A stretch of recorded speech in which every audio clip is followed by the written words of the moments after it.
अब नहीं तोहरा बिन हम सुनाए रानी, तोहरा नाम कदी हमें सारी जिंदगानी। हाँ जी अब नहीं तोहरा बिन हम सुनाए रानी, तोहरा नाम कदी हमें सारी जिंदगानी।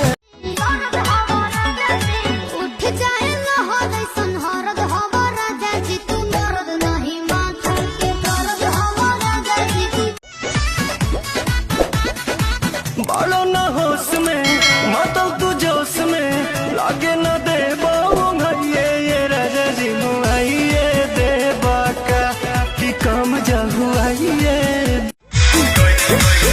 कैसे तू छोड़ के जइबू हो चल जइबू, हमरा बिना का रह पैबू हो रही पैबू हो।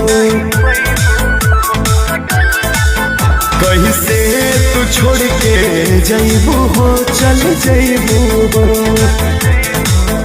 हमारा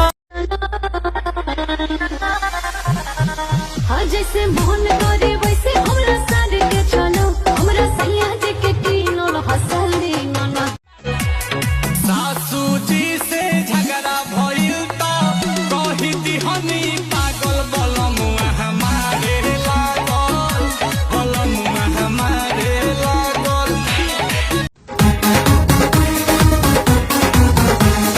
केहू करे नाम हमरा दू चार काठा, केहू पूछे लेगो कर रात भर के साटा, रात भर के साटा, रात भर के साटा। केहू करे नाम हमरा दू चार काठा, केहू पूछे लेगो कर रात भर के साटा, रात भर के साटा। रानी मुझसे मांगे इतना के गुनगुना के, कबूल चुका के कबूल खाके का तो चले ना दरिया का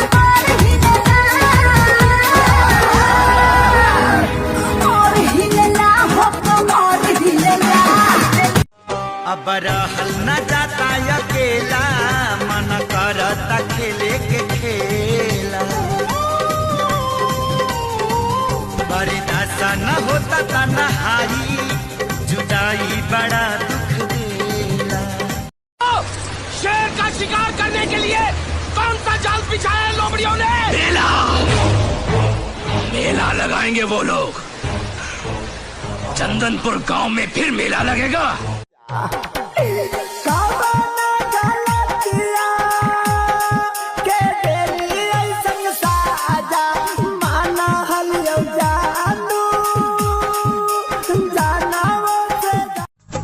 छल छबीला बलमा मेरा मांगे रसमलाई, छल छबीला बलमा मेरा मांगे रसमलाई।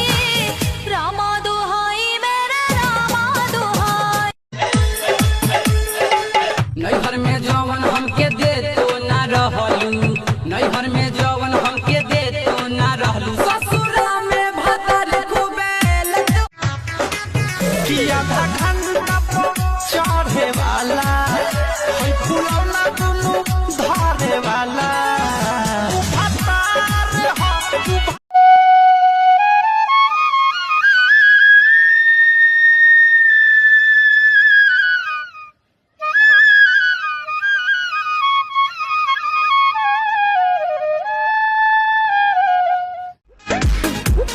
छुए द बदन की देखो न कटन की, चादर बिछा देहनी।